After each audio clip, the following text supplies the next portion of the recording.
Okay, welcome back.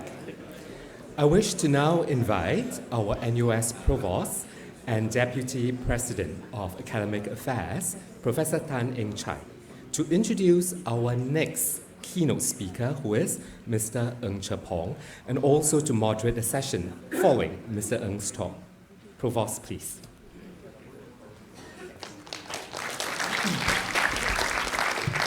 Good morning, ladies and gentlemen. I'm pleased to introduce Mr. Ng Pong. Mr. Ng Pong was appointed Chief Executive of Singapore Workforce Development Agency on 1st of November 2013. In Singapore, we normally use the acronym WDA for Workforce Development Agency. Chye Pong is responsible for spearheading WDA's mission to enhance the employability and competitiveness of Singapore's workforce. He has also driven several strategic and long-term policy issues in WDA. For example, he has guided WDA to develop a national innovative learning strategy to catalyze learning innovations and technology-enabled learning in Singapore's training and education landscape. He has also been instrumental in driving WDA's implementation of various SkillsFuture initiatives, such as the SkillsFuture Credit and the SkillsFuture Earn and Learn program. Prior to his posting to WDA, Mr. Ng was Deputy Secretary, Policy of the Singapore Ministry of Education. His responsibilities included overseeing the formulation and implementation of education strategies and policies for the entire education system in Singapore, spanning preschool to higher education sectors. So today, Mr. Ng will speak on the topic SkillsFuture, making learning a seamless part of work and living. Mr. Ng, please.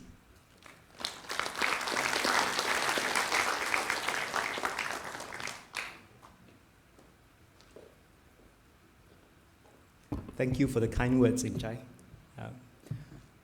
Professor Tan Chuan, President NUS, Professor Subra Suresh, President Carnegie Mellon University, and Chair of the Global Learning Council, distinguished guests, ladies and gentlemen, a very good morning to all of you. It's my pleasure to join you today at the Global Learning Council Symposium hosted by NUS.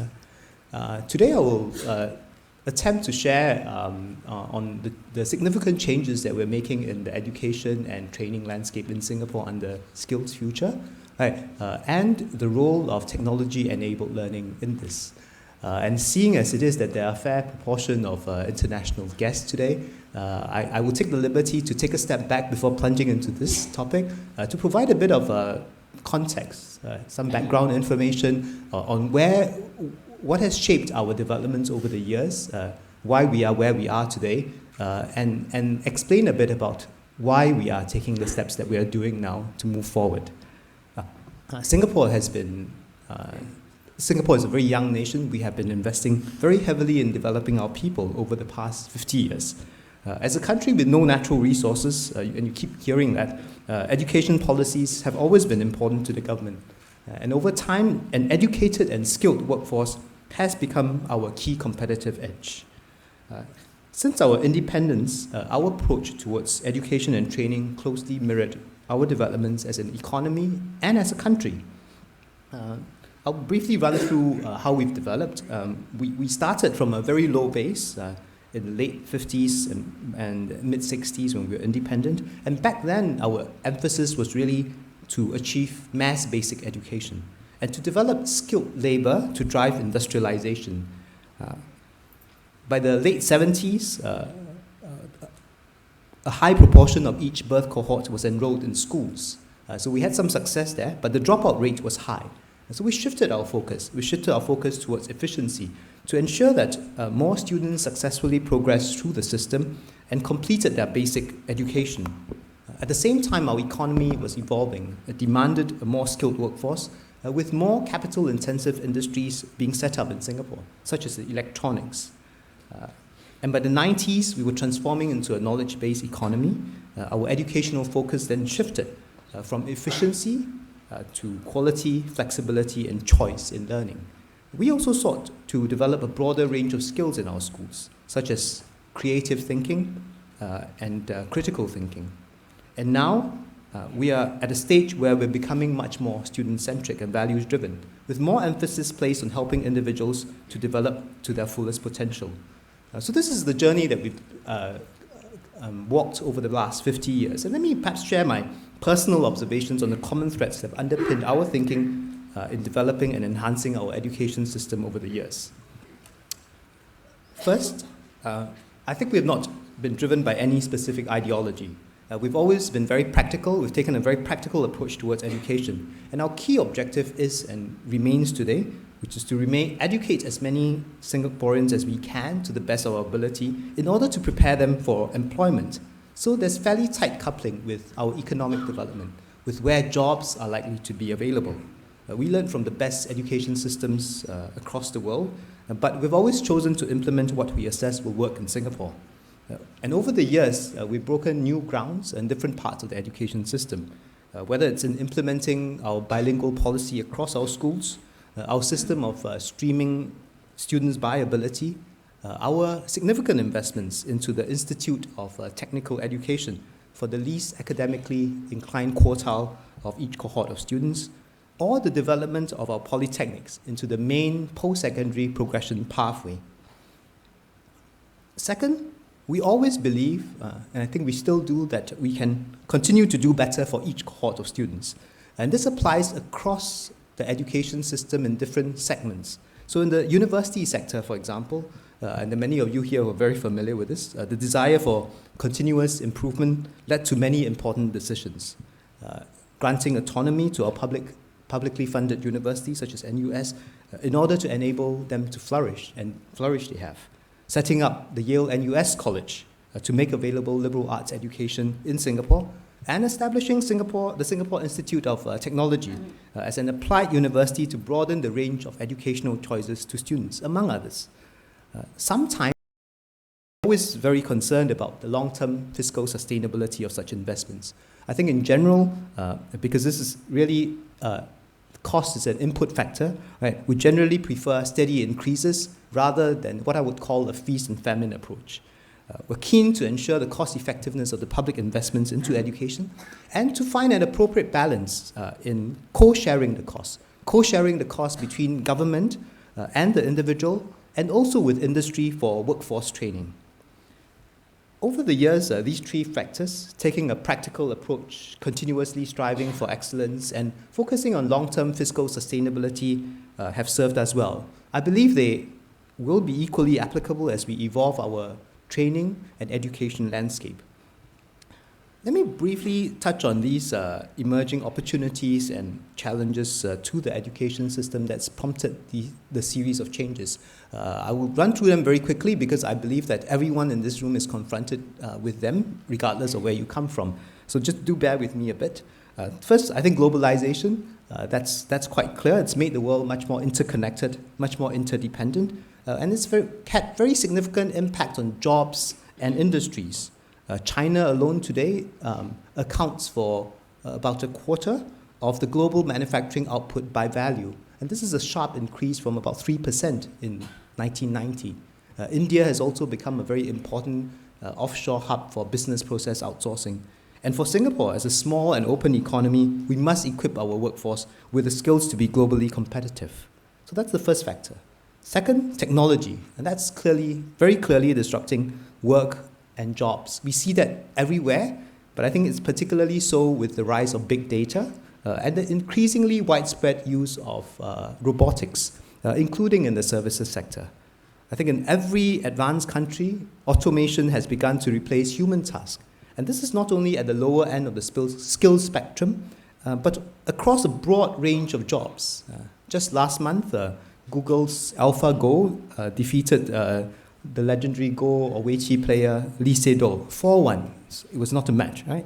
And I think this marked a significant milestone in the development of artificial intelligence. I believe the day is in sight where smart machines that make full use of AI and network communications will be ubiquitous at the workplace. Domestically for Singapore, our labor force growth will slow quite significantly, and this will be similar to most developed countries. Our population is aging, and Singapore's working age citizens will start to shrink by around 2020. Growth in Singapore's foreign manpower, which constitute about a third of our total workforce, will likewise slow down. So consequently, Singapore's economy is now being restructured. It's being restructured to focus on productivity growth. What this means for companies is that they can no longer rely on adding more manpower to sustain their growth, and they must embrace manpower lean solutions. And the final factor is that we also need to help Singaporeans maximize their opportunities in life and realize their aspirations. Joseph Stiglitz wrote a New York Times article recently that I came across. He highlighted how young Americans today feel a sense of growing social inequality. And this is in part due to the economic climate marked by job and income insecurity. Many young graduates in the US are burdened with debt, so rather than taking on careers they like, they take on jobs just to make ends meet and to pay down their debt. In Singapore, our youth too are concerned about job security and how they can achieve their aspirations against a backdrop of shorter economic cycles. Through education and lifelong learning, we should continue to lay strong foundations to help our young people rise to the occasion.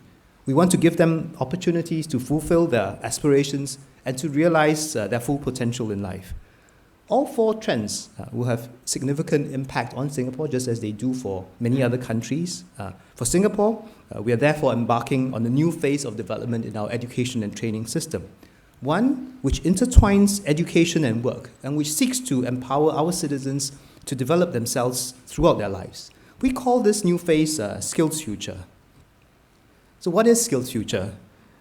Well, it's tough to explain because all these words have something to do with SkillsFuture.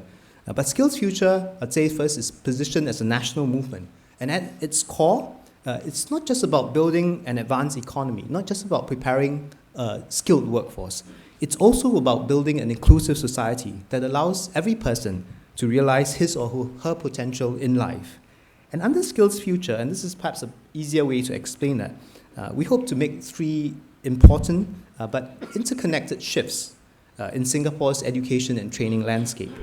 First, we will strengthen existing education pathways, especially the vocational and skills-based track, and we will enhance interoperability between the different pathways. Second, we will place a stronger emphasis on skills mastery.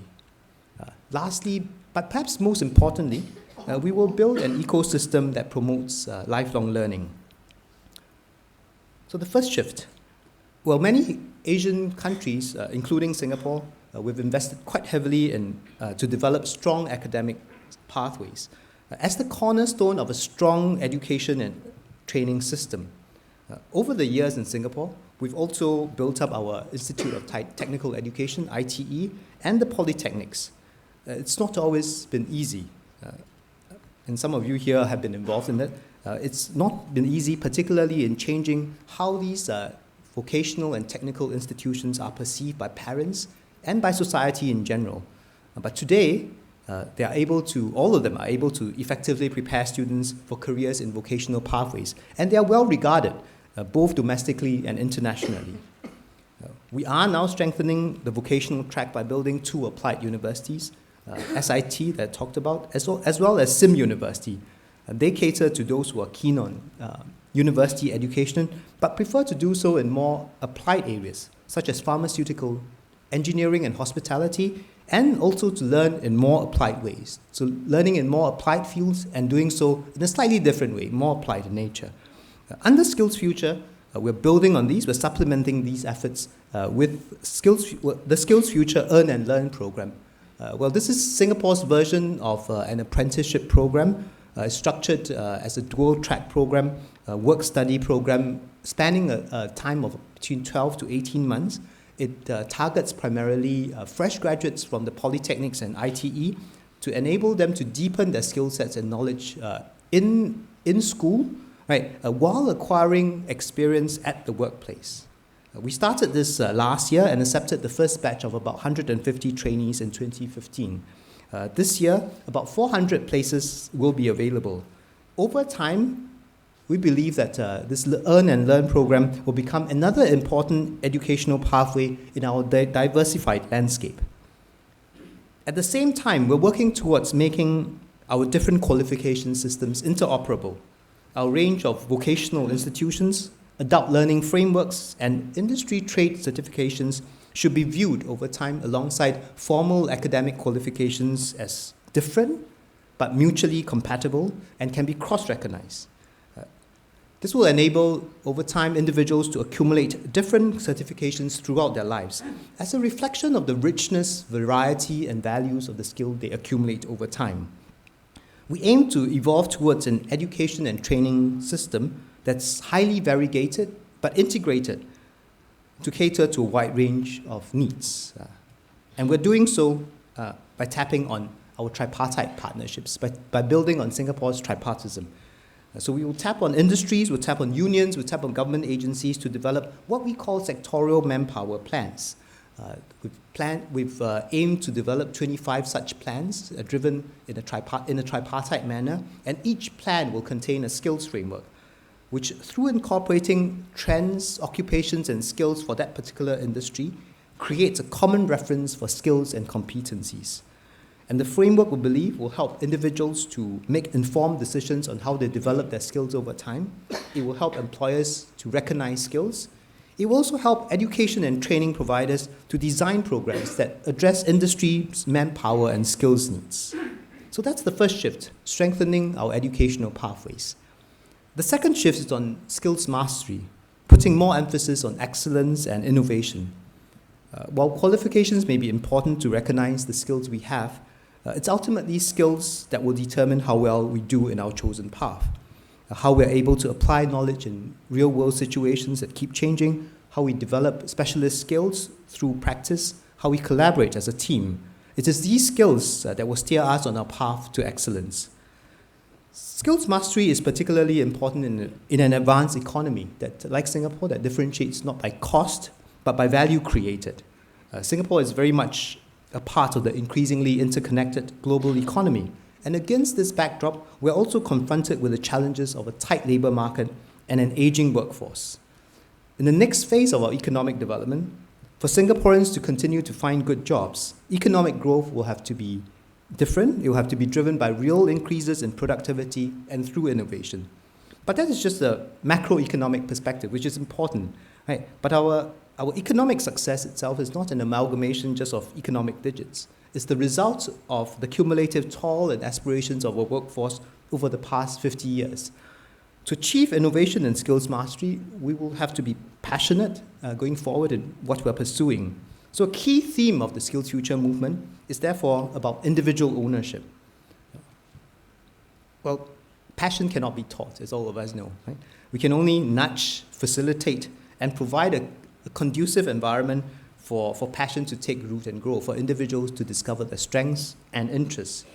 We are therefore putting in place a structured and coordinated education and career guidance system to enable students, starting from a very young age, all the way up to working adults, to help them discover their strengths and interests, to help them make decisions about education and career choices, and to explore the different learning pathways and career opportunities available to them in order to realize their aspirations. We are also empowering those who have embarked on their careers to further pursue their passion. And there are different schemes there. We have a SkillsFuture Study Awards that provide support for individuals to deepen their specialist skills needed by economic growth sectors or in areas of demand. And for those who have already acquired deep skills through years of work experience, there is the SkillsFuture Fellowships, which will be available to support them in attaining mastery in their respective fields. And we hope that these range of initiatives will support and enhance an individual's strive for deeper learning, whichever stage of the path towards mastery he or she may be on. So that's the second shift, the focus on skills mastery, which is linked to individual ownership. Lastly, SkillsFuture aims to foster a culture of lifelong learning. While traditional education systems are front-loaded in a person's life, learning in the modern context is not.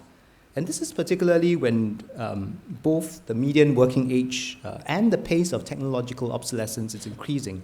We need a strong and vibrant lifelong learning culture, one which recognizes that learning information and career skills is not limited to the classroom and not limited to the job orientation sessions that one has.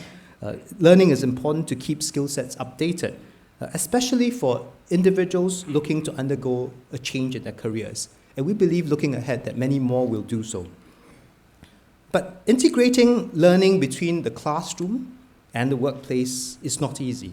The extent to which workplaces can be tapped on to provide training, for example, will depend on the stage of development of the particular industry and the willingness of individual employers to train.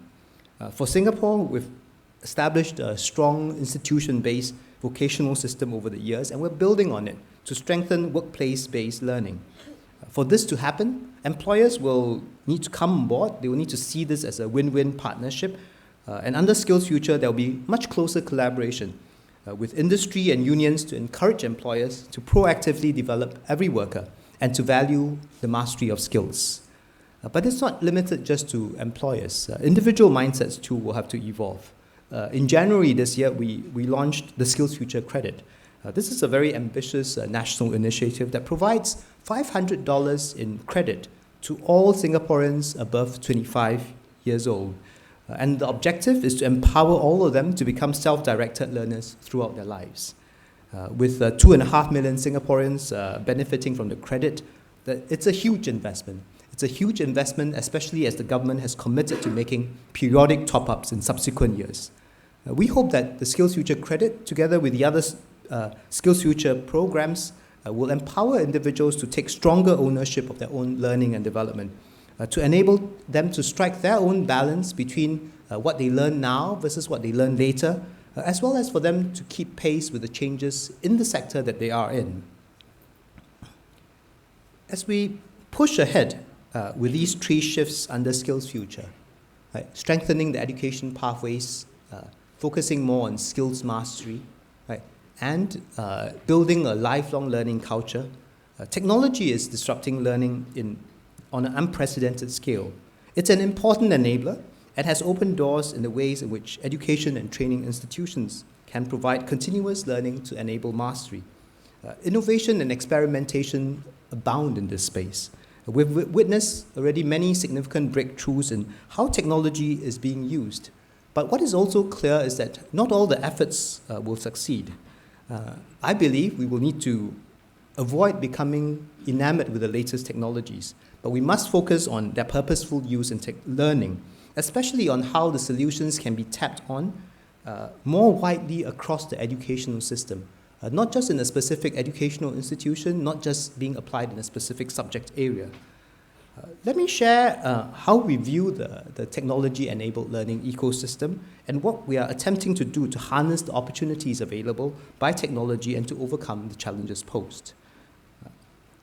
Technology has, I think, certainly improved the quality and effectiveness of learning by affecting how we learn. Today, students can do many things, right? They can view customized lessons to acquire knowledge and skills, assess these at their own pace, and engage in peer learning through online forums.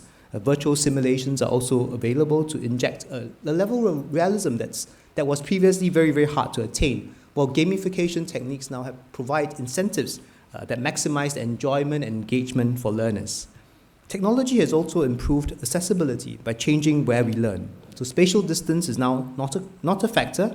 Technology-enabled learning, for example, has helped multinational corporations deliver consistent learning to their business units across the globe by bringing training to the workplace. At the same time, it's also benefited the small and medium-sized enterprises. It has helped them overcome diseconomies of scale, as customized training can now be adapted into self-directed and bite-sized chunks at a fraction of the cost of classroom-based learning. Technology provides us with greater access to information, which in turn affect what we learn. We're now able to outsource a significant proportion of memory and knowledge accumulation to the internet. If you have a question now, I think the solution is just Google it, right? And today's education system is now adapting to focus on creative, lateral thinking processes, to focus on helping learners be discerning users of information that's available, rather than the rote learning of the past. But having said all this, there are also skeptics about the use of technology in education. In September last year, the OECD released its report on students, computers, and learning, making the connection.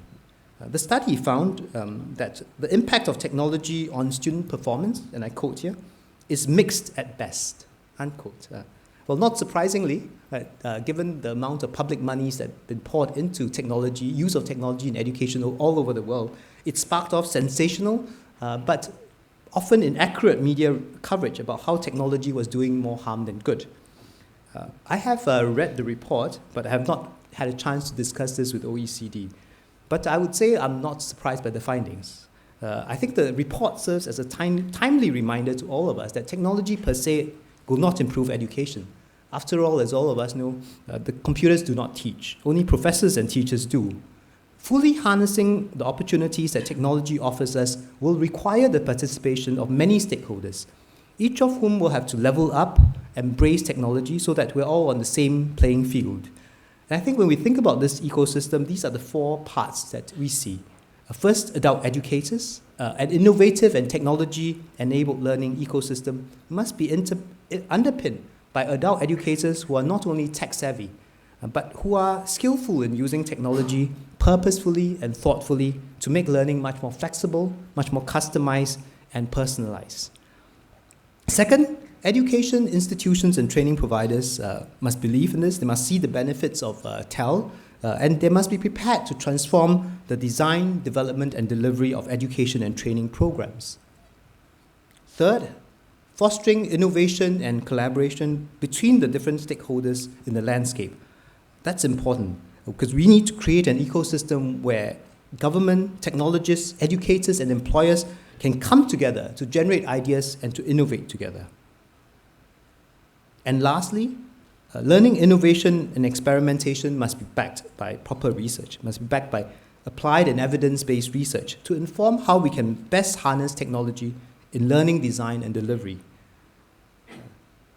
So given this ecosystem, we took a look at where we are in Singapore, and our assessment then was that our universities and polytechnics in Singapore have been actively pushing the use of technology, but the private training providers are nowhere near as aggressive in their adoption.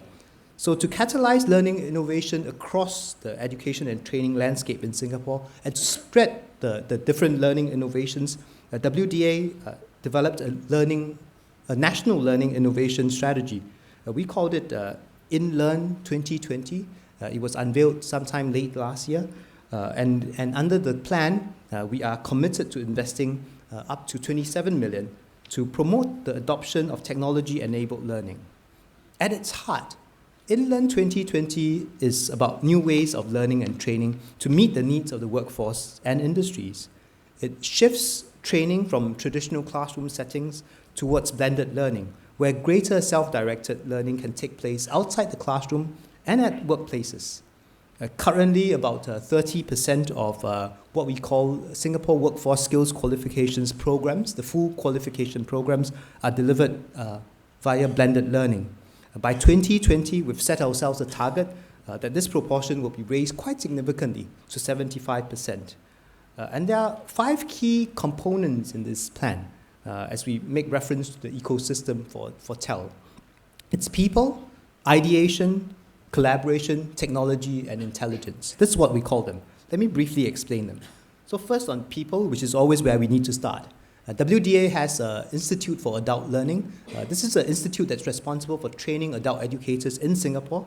It's enhanced, since last year, it's enhanced its adult educator training programs to enable our adult educators to personally experience what learning through technology, learning with technology is like, and how it can be used. Since last year, we've conducted more than 80 capability development workshops for over 2,000 adult educators to build their capabilities in blended learning, and we will continue to do more on this front. Second, ideation. For the space you see on the slide, that's what we've set up at the Lifelong Learning Institute. That's what we call InLab. It's a one-stop touch point at the Lifelong Learning Institute that serves as an integrated go-to place for learning innovations in Singapore. At InLab, we make available facilities such as collaborative spaces, learning spaces, and a media production suite to support learning innovations across the value chain, from learning design and curriculum development to content delivery. Third, and quite closely related to ideation, is collaboration, because learning innovations often require the involvement of different stakeholders. To drive collaboration, the team at InLab organizes a series of events and activities to foster collaboration between educators, learning technologies and solutionists, learning and development professionals, and training providers. And the team has come up with fairly innovative names to call these activities. Under InnoVlog, for example, we invite leading researchers to share their latest insights on best practices. Under InnovBite, educators share insider know-how with their peers over lunch. Right? Under the InLab's InnovJam sessions, this is really a platform for potential collaboration, for potential collaborators across different backgrounds to jointly produce bite-sized innovation projects and to exchange insights. We've held 4 InnovJam sessions since last year, or rather, we've held 4 sessions so far this year, and it spans topics such as learning analytics and mobile learning. And under InnovPlus, which is InLab's anchor event, we will invite organizations and individuals with learning challenges for them to bring their problem statements to InLab so that they can forge partnerships to develop collaborative solutions. The inaugural InnoPlus session will be held later this month on 26 April, where we will support innovative solutions with a grant for prototype development. Fourth, technology.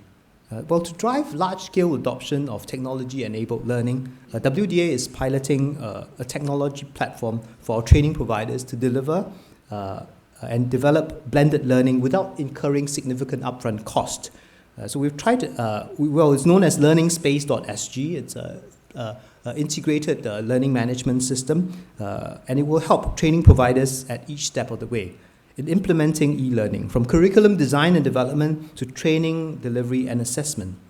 It provides a seamless learner experience across content and devices, enabling learners to search, assess, participate, collaborate, and contribute to blended learning. So far, we've trained 15 organizations and 45 adult educators to use the platform, and some are already developing blended content, e-content, through the system. The last I mentioned is intelligence, and that's really linked to research, because we know that to support the learning, innovation, and experimentation, we will need data, we will need intelligence, and we will gather that to inform how we can best use technology in learning, design, and delivery, and help us fine-tune our learning solutions. To this end, we are currently exploring several joint research projects with the universities in Singapore. So this is what InLearn looks like, InLearn 2020, and under this plan, we hope to develop a learning ecosystem that lives and breathes learning innovations over the next few years.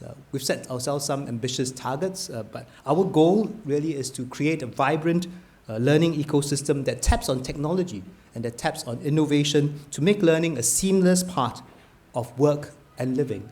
And we believe this is an important enabler to support the implementation of SkillsFuture. Quite clearly, I think for SkillsFuture, the government will be an active enabler. But for SkillsFuture to succeed, we need to have the active participation of all the stakeholders and to build their sense of ownership over time, whether it's our employers, unions, our educators, our individuals. And SkillsFuture is as much about the broader idea of lifelong learning, of skills mastery, as it is about the different initiatives and schemes, whether it's the Earn and Learn program and the SkillsFuture credit. So in short, I think SkillsFuture provides the guiding framework to ensure Singapore's continued success in a dynamic and globalized world, and a way for individuals to maximize their opportunities in life. I'd now like to end by sharing a quote from the late Mr. Lee, our founding father, as he puts it in a speech in 1977, and I quote here, My definition of an educated man is a man who never stops learning and wants to learn. And his next sentence, if I may continue with this, is I'm not interested in whether a man has a PhD or not, or an MA for that matter, or a diploma, unquote. Thank you very much. Thank you very much, Mr. Ng. May I invite you to the sofa, and I also invite our Provost, Professor Tan, up on stage to moderate the discussion. We have about 25 minutes, so thank you.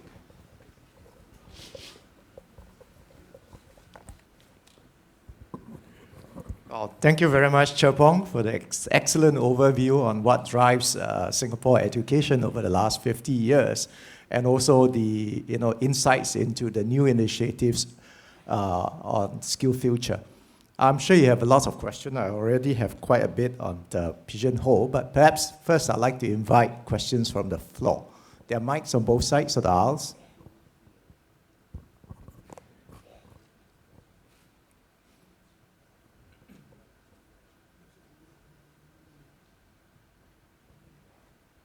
Yes, Ken. Yes, if I understood the interoperability idea, at least part of that is about better connecting vocational learning and academic learning. Is that right? I think that's really important and powerful idea.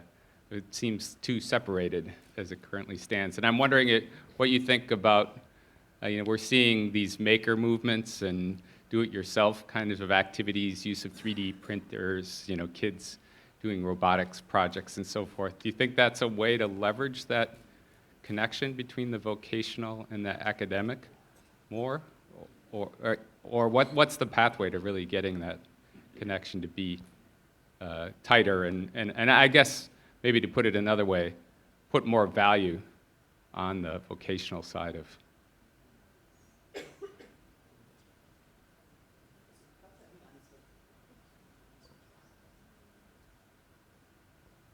Okay. Thanks. Yeah.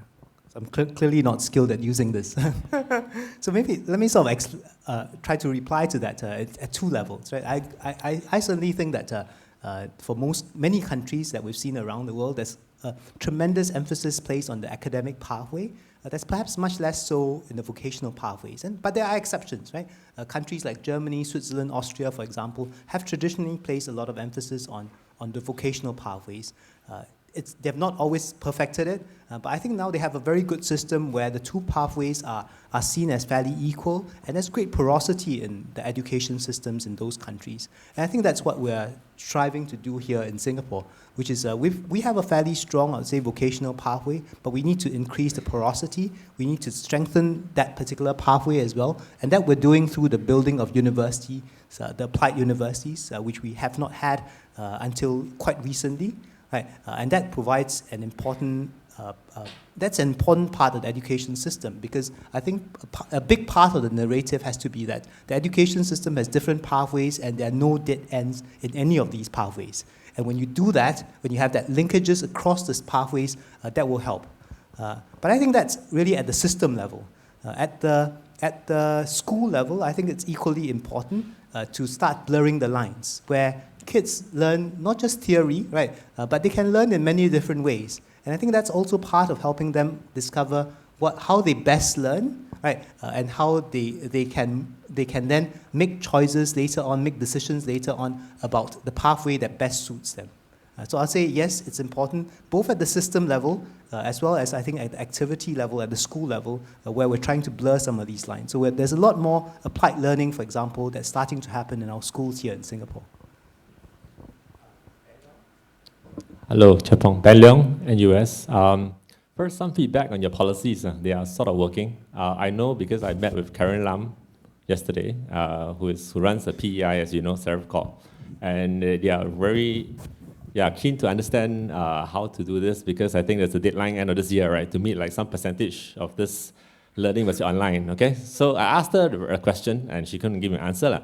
The question, very simply, is the following, and is that you have said 2020, 70% must be online, okay?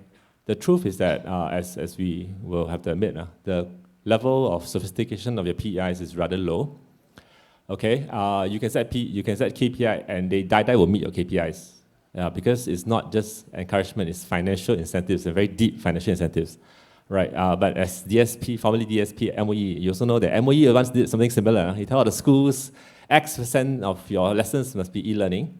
By the way, that policy has been gotten rid of, okay, just for your reference. Okay, so do you understand the question? The question here is that you set KPIs, because you're WDA, your PEIs will meet your KPI. Die, one way or other, they will meet the KPI. But the trouble is this, right? Education and learning is hard to measure, probably, impossible, some will say.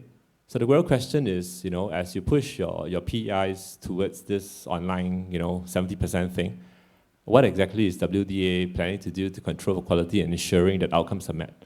Other than your typical surveys. Again, surveys are kind of, give and take. Thanks. Thank you very much, Ben, for the excellent question. Right? Well, actually, for us, when we rolled out the plan, I think it was quite clear that it's not just it's a plan that seeks to balance between the carrot and stick, right? And that's why you see us pouring in lots of resources, right, to help in capability development of adult educators and capability development of the training providers, because we know that they're starting from a fairly low base. I agree fully with you. We knew all along that if we set a KPI, right, all of them will meet it, because WDA, at the heart of it, WDA is a funding agency, right? And all of them, in order to get that funding, will meet whatever requirements we set as much as possible. And it's not too difficult. I mean, if you convert some materials onto online, you can easily declare that that's blended learning. But that's not the true intent, which is why I think how we've communicated this with the training providers is important.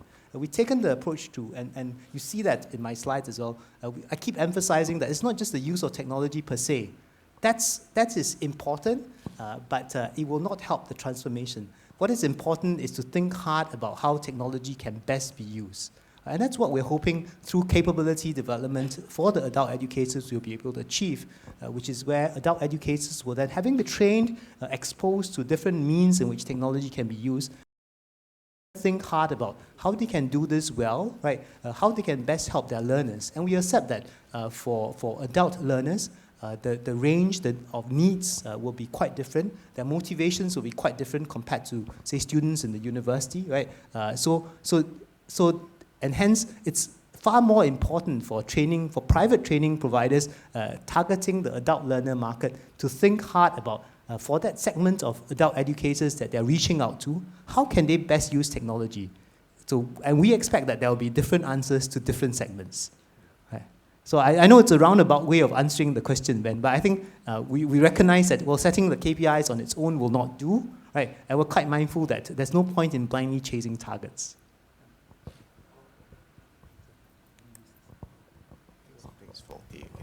Well, I also think that sometimes you need to set targets to at least have that baseline competency, and that would be a higher point or higher base from which you start. Yeah. So that's when I think the refinements can come in. Now, let's take some questions. I think there have been 3 or 4 very popular questions in Pigeonhole. Let's flash the one with the 11 votes.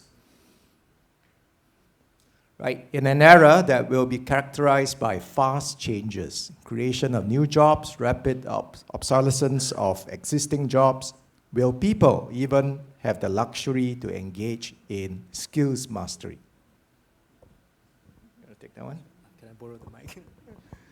Well, I think there's no choice, right? I think there's no choice for Singapore because, as I said, we're not competing on cost, we're competing on value added. And the only way for us to innovate and pursue excellence is you have mastery of skills.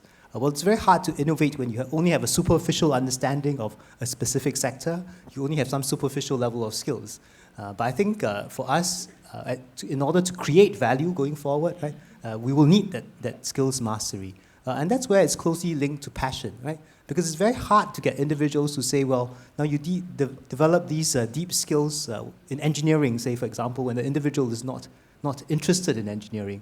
And that's where I think we're starting to see that shift. We're starting to do this systematically, to build education and career guidance, which I think is very important. And this has to start from young, where kids have a wide exposure to the possibilities going forward. It's not to ask them to commit to a specific sector, to a specific career, but to get them to think hard about what they can possibly do, right? What they are interested in, what their strengths are in. I think it's important that we do that quite systematically across the board.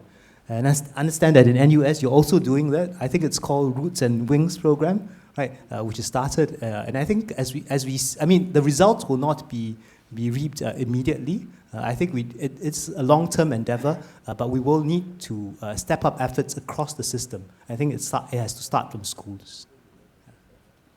If I can be a little bit cheeky, I think when this concept was first introduced, SkillsFuture, I think a lot of people are a bit confused about what actually skills refer to, and what do you mean by deep skills? Would you want to clarify that by perhaps giving some examples? Well, I think we're at a stage where we're torn in two directions, right? Particularly, I would say that for educational institutions. On one end, I'm maybe just limited to university education, right? There's a fixed time that you have with students, right? And increasingly, we're torn in two directions because increasingly, right, students ask for transferable skills.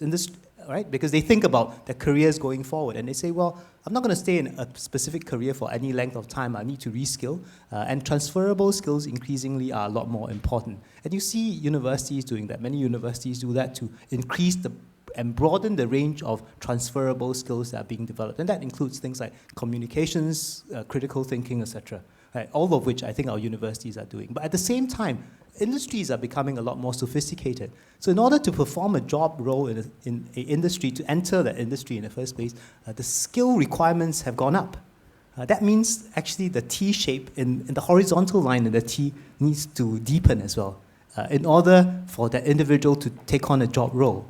So I think this is the challenge that we face now, which is how do you strike that balance between delivering deep technical skills, deep specialist skills in a specific field, and balancing that against the horizontal skills, the transferable skills that are increasingly required for graduates to find jobs.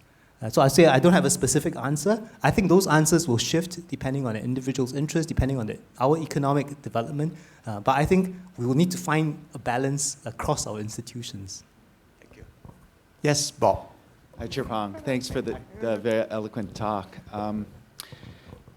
When I'm thinking about the sort of extension of this discussion that we're having, that the Future Skills and Future Skills Credit seems to be an incredible program, but very broad, could be approached in a number of different ways. And for the individual, they can utilize it in a number of different ways, is what I understand. So how are you measuring whether or not it's going to be successful? It seems like there's so many different outcomes. How are you thinking through your success and outcomes? So Bob, your question is about the SkillsFuture credit, right? Yes, no, that's right. As I said, it's an incredibly ambitious project, right? We've did a fair amount of thinking and looking at projects that happened in other countries. There were a couple of examples that we came across, but I think none of them continued after a certain amount of time. So we were quite clear that we're not very clear about the success factors then, right? But we're very clear what would cause it to fail, right? And I would list a few factors. Number one, I think fiscal sustainability. I think that's a key reason, I think, why, if I recall correctly, why the UK stopped its funding. Right? I think the UK had something like that called the Individual Learning Account, but it stopped after some time because fiscally it was not sustainable. Secondly, I think it was about the quality of the programs. And there were countries who started on this, but did not control the quality of the programs that the credits or the monies could be used for. And over time, people found that those skills, those courses are not good. They were not getting the skills that they required, and that failed. And I think these are two important sort of factors as we thought about how we would structure our SkillsFuture credit. We deliberately structured it as credit instead of money, right?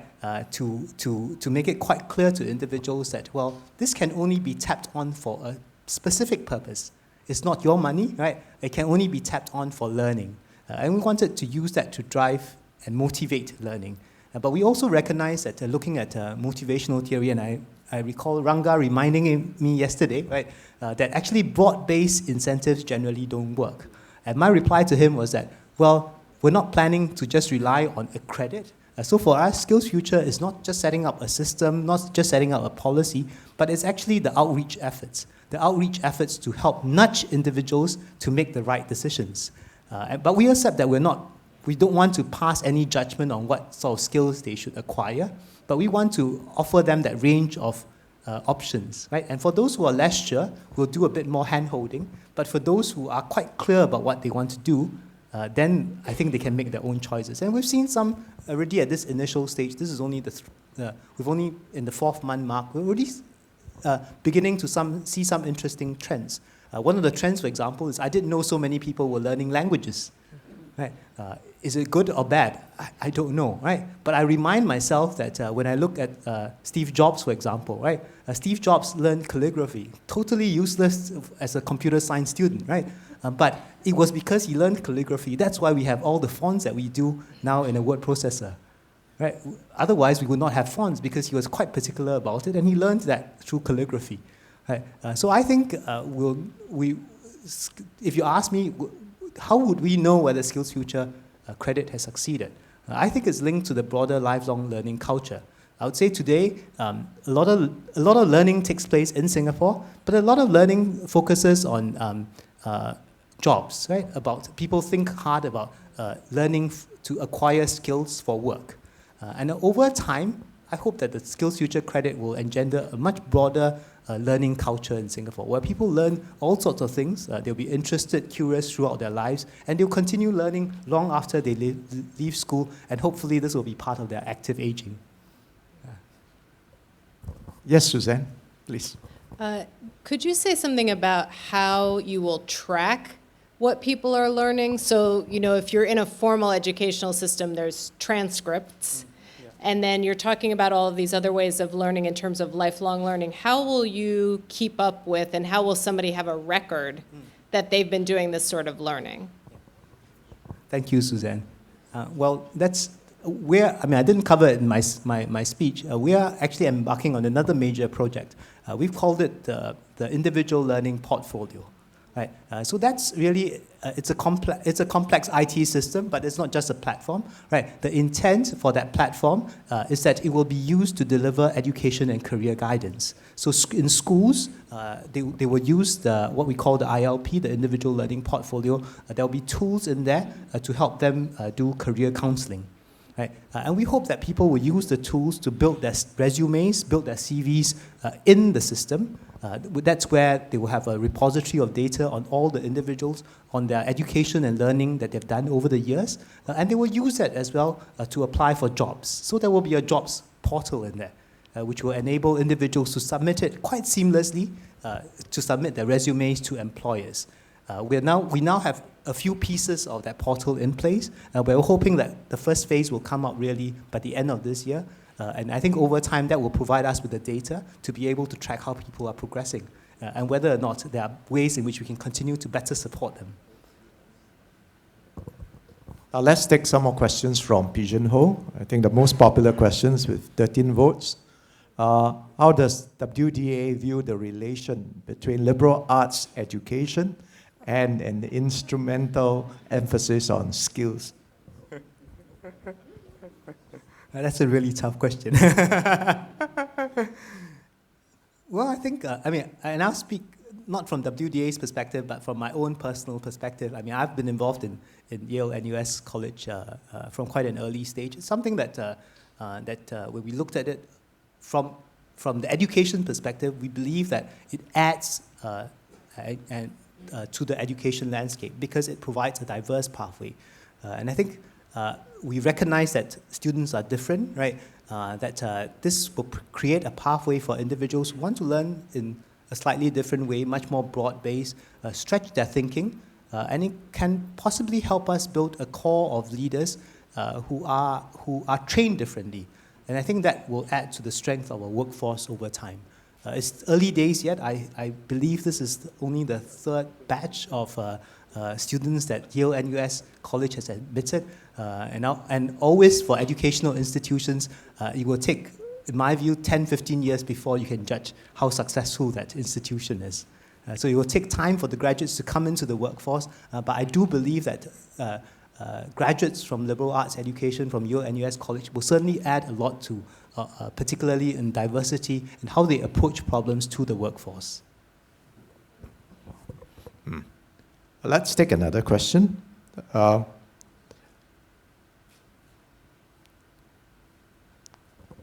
So how is the permeability in the SkillsFuture program between the educational pathways, i.e. example, how easy is it to switch between vocational to higher education? Again, I think that's a MOE question, right? which I think I will not answer directly, but I will say this, right? My observations of different education systems in the world is that it's one thing to draw a nice chart on your education pathways, right? Linking one system to the other. I think there's some very nice charts and complicated charts around the world. The test is always what proportion of the students could actually move from one part of the system to another, right? So it's not just the linkages. I think it's about how many students are we talking about? Is it 0.001%? Well, if it's 0.001%, then you really will conclude that perhaps that link is not a real one, right? It may appear on surface, but it doesn't quite work in practice. And I'll cite one example. Right? I think in Australia, for example, I'm sorry, I hope I don't offend any Australians here. The Australian has a qualifications framework which on surface, right, maps different qualifications and says, well, if you came from a TAFE college, for example, the university should admit you, right, and not discriminate against somebody with that sort of vocational type qualification. But does it happen in practice? I think when you look at the actual numbers will be much smaller than what the system may appear. So I always take that approach where it's one thing to draw a nice education diagram, but it's another to figure out, actually, are we making sure that the pathways are actually linked? I'll say in Singapore, I think we are doing a lot. I think, is there more that we can do? I think the answer is certainly yes. But one statistic that I often use is that when you think about the number of students, right, after 10 years or 11 years of education who can qualify for an academic pathway, but who choose to go to the polytechnics. And I think in Singapore, if you look at that statistic, it's a very high one. And I think that's an indication, at least at that level, that there is porosity, and we've, in a sense, blurred the lines between the pathways, which I think is important. Yeah, I guess from NUS experience, even though we have few of these cases coming to us, like for instance, students from ITE, which is probably at the lowest quartile in terms of academic performance, but I think having cases where they are able to progress from ITE to polytechnics to university and to a university like NUS, I think it does inspire many of those ITE graduates. And I think here, it's important that the doors remain open. And I think if the doors remain open, I think there will be possibilities for people to come through. If perhaps I could add on, right? And this is what I've heard from educators, so perhaps Chye can jump into, which is actually we're not admitting them just because we want that diversity, right? We're admitting them actually because they do bring something to the learning in the universities, right? The IT graduates may not be particularly good, for example, in areas like maths, for example, but they have different attributes. Some of them have gone through a lot more in life. They've gone through adversity. They are a lot more resilient, and they are, in some cases I've seen, they are natural leaders. They come in perhaps because they're a bit older, more work experience, so they come in, give guidance to others in their team, bring the teams together. So academically they may not be the brilliant type, but they do add something to the education. And I think when you think about the workplace, they do certainly add something to the workplaces. Fully agree. You can really see the difference between the students and the generic population. They are more resilient. I think one of the things that we always hope to do, all right, we don't think that our students have suffered enough failures. All right. Particularly NUS students, for instance, right? Most NUS students, they are amongst the top 15% of the birth cohort. All right, so they have been scoring A's, doing extremely well in school. They have never actually experienced failure. But a student like one from ITE, having been in the bottom one quarter, making his or her way up the polytechnics and then doing well or not doing well, and then progressing to NUS. This is a very special person. And I think these are what you would like your student community, all right, to have, all right, to make it more interesting, more vibrant. And I think we are always open to looking especially at these students. You know, in terms of qualifications, maybe they could be, some of them could be less inclined in terms of, less able in terms of academic performance, all right? But to be frank, a great difference doesn't matter very much. I think if the inner qualities of this person are much stronger, I will take that person in. Now let's look at another question on the pigeonhole. Oh, okay, time is up. I'm sorry. I think there has been quite a lot of popular questions, 11 votes, 9 votes, 6 votes. Okay, well, but I think we have a tight schedule to run. But let us put our hands together and thank Cher Pong for the very insightful talk. Thank you very much, Mr. Ng and Prof. Tan. Now, while people were checking on the pigeonhole, I quickly went into the SkillsFuture list of courses. There are 91 courses on language, 0 course on calligraphy, so maybe we should have calligraphy, 53 on cooking, and 137 on food, right? So what I'll check next is learning from failure, whether there are any courses on learning from failure. So at this point, we'd like to have Prof. Tan Eng Chye, or Provost, present to Mr. Ng tokens of appreciation, and then we'll also have a photo opportunity.